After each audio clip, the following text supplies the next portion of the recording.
სამცხე ჯავახეთში შიდა და ქვემო ქართლში ასევე სამეგრელოში ჩატარდა სტარტაპ კვირეული. სტარტაპ კვირეულის თემაზე შემომიერთდნენ ახლა სასაუბროთ შალვა უთანაძე სტარტაპ გრაინდ თბილისი პროექტ მეცფესტის კოორდინატორი და უჩა ვარამაშვილი USAID-ის ზრდა ადამიანური კაპიტალისა და ინსტიტუციური განვითარების მრჩეველი.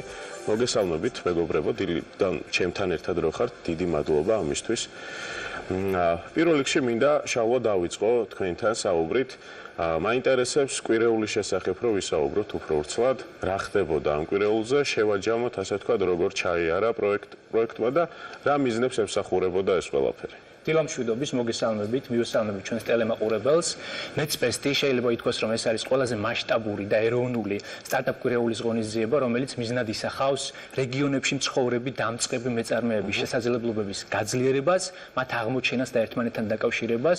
როგორც აღნიშნეთ, კვირეული უკვე გაიმართა 4 რეგიონულ ცენტრში, დავიწყეთ ახალციხიდან, სადაც კვირეული ონლაინ ფორმატში ჩატარდა ეპიდემიოლოგიური სიტუაციიდან გამომდინარე, ახალციხიდან გადავინაცვლით მარნეულში, გორში და უკვე დასკვნითი ღონისძიება ჩატარდა ზუგდიდში, ზუგდიდის ტექნოპარკში, სადაც პერსონალურად ჰქონდა ამ ღონისძიების გამართვის შესაძლებლობა. 3დღიანი სტარტაპ კვირეულების ფორმატში ჩვენ შევქმნით ერთიანი სივრცე, სადაც რეგიონული სტარტაპ ეკოსისტემის მოთამაშეებს ჰქონდათ შესაძლებლობა, რომ გაეცნოთ ერთმანეთი, აღმოეჩინათ ერთმანეთი და დაემყარებინათ სამომავლო საქმიანი ურთიერთობები.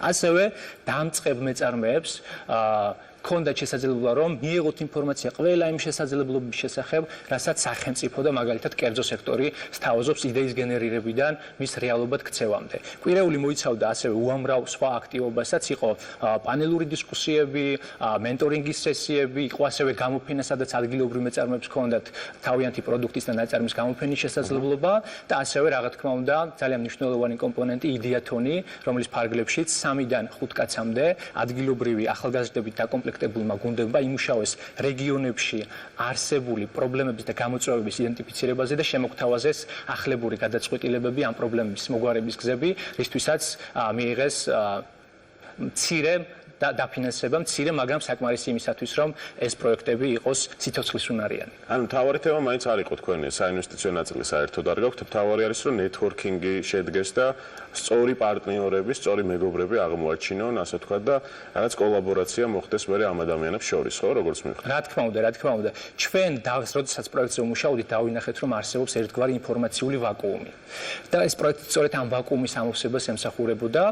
ჩვენ ერთ სივრცეში თავი მოუყარეთ ყველა იმ სახელმწიფო თუ კერძო ორგანიზაციას, რომელსაც აქვს სპეციალური შეთავაზება, ერთმანეთთან დავაკავშირეთ მეწარმეები და პოტენციური დონორი ორგანიზაციები, რომლებიც შემდგომში უკვე საქმიან ურთიერთობაში გააგრძელებენ თავიანთ თანამშრომლობას. დიდი საქმე გაგიკეთებიათ. უჩა თქვენთან გადმოვალ ახლა კითხვით. მართლა განებივრებული ვართ USAID-ით და განსაკუთრებით ზრდა არის ჩვენ მთავარი პარტნიორი. მათი ამბები არის მე მგონი ყოველდღე ჩვენთან, იმიტომ რომ ძალიან დიდი აქტივობებით გამოირჩევა. მადლობა თქვენ გულშემატკივრობისთვის და ჩვენი პროექტებით დაინტერესებისთვის. ძალიან მადლიერი ვართ ამის გამო. გაიხარეთ.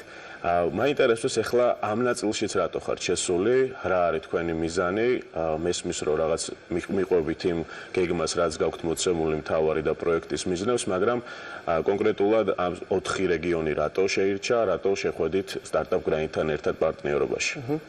სანამ კითხვას უშუალოდ უპასუხებ, ცოტათი უფრო შორიდან დავიწყებ და ვიტყვი იმას, რომ ზოგადად არ წარმოადგენს სიახლეს ჩვენი პროექტისთვის ახალგაზრდული მეწარმეობის ზოგადად მეწარმეობის მხარდაჭერა, ასევე სტარტაპების ტექნოლოგიების მხარდაჭერა 2016 წლიდან სხვადასხვა ბევრი პროექტის ფარგლებში ამ საქმიანობას ვეწევით და მინდა გითხრათ, რომ გვაქვს ძალიან ბევრი კარგი წარმატების მაგალითი, მათ შორის ახალგაზრდა მეწარმეების, აი გულწრფელად გეტყვით, რომ თითეულს რომ ერთი გადაცემის მიძღვნა ეკუთვნის, ესეთი კარგი მაგალითები და საინსპირაციო მაგალითები გვაქვს ამისა.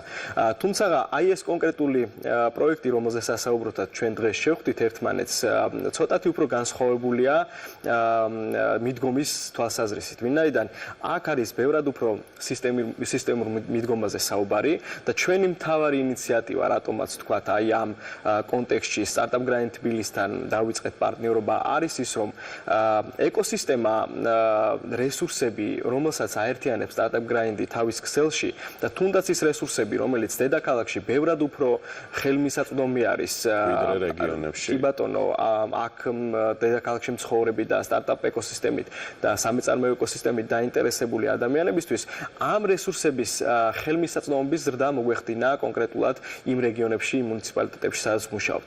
აქ ჩვენ ვახსენეთ რამდენიმე მუნიციპალიტეტი, თუმცა რიგ შემთხვევებში და ძალიან ხშირადაც მუშაობა გაიშალა ცოტა უფრო ფართო დიაპაზონზე და გავედით რეგიონალურ მასშტაბზე. მნიშვნელოვანი ასპექტი ამისა არის ის, რომ იქ არ არის თქვათ ეს ფრაგმენტული პროექტი, რომელიც დაიწყო და დასრულდა.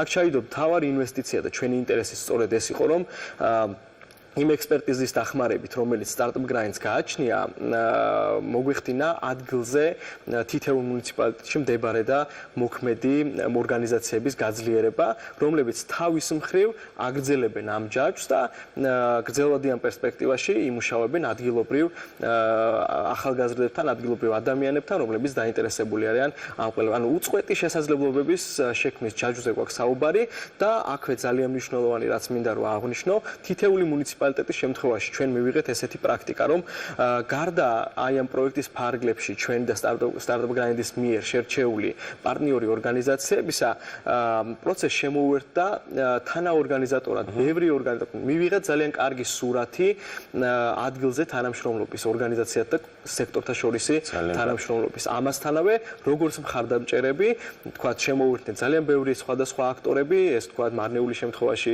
იყო პროფესიული განათლების კოლეჯი მოდუსი, შედაქართლის შემთხვევაში იყო სენი და სხვა ძალიან ბევრი დაინტერესებული მხარე, რომელსაც გააძლიერა ეს ყველაფერი. და თუ ჩვენ საუბრობთ ეკოსისტემის გაძლიერებაზე, აქ არის ჩართულ მხარეთა და რესურსების გაძლიერება და ერთობლიობა და ეს შედეგი ნამდვილად მივიღეთ.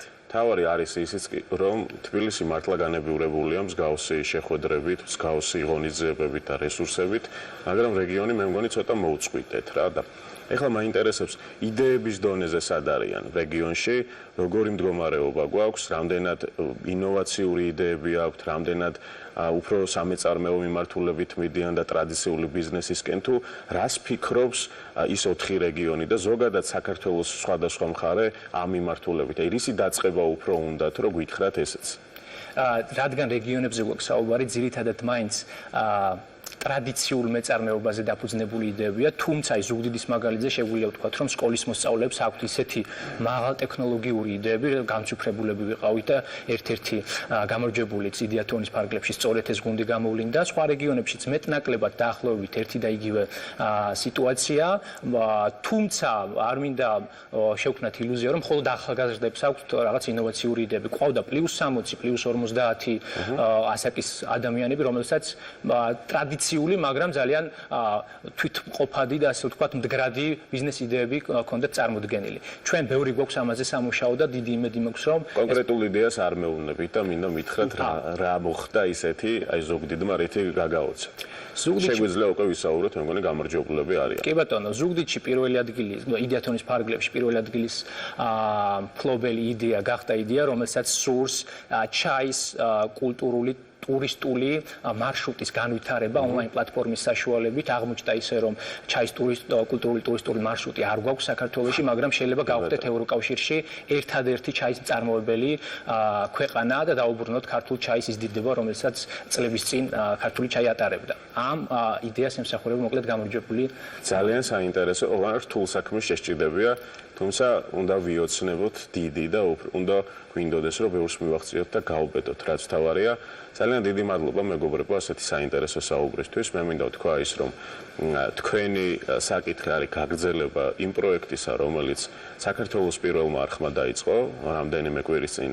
თუ ერთი კვირის წინ დავაანონსეთ Shark Tank საქართველო და ზუსტად გვინდა რომ ის სულისკვეთება, სამეწარმეო, სტარტაპ სულისკვეთება გავზარდოთ და ამ ეკოსისტემის დიდი ნაწილი შევქმნათ, იმიტომ რომ მართლა უნდა ვიაზროვნოთ, მართლა უნდა განვითარდეთ და ის იდეათონის ხალხის დარწმუნებული ვარო ამ თუ არა სხვა სეზონის უკვე მონაწილეებიც იქნებიან და საკუთარ მომავალს ინვესტორების წინაშე წარადგენენ. ასე რომ მადლობა რომ გვაძლიერებთ და მადლობა რომ აძლიერებთ ამ ეკოსისტემას.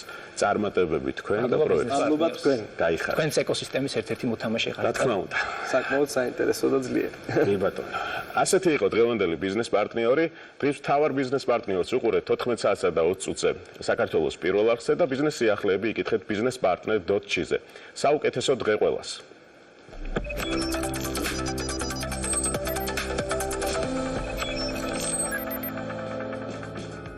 მოგეთ საინტერესო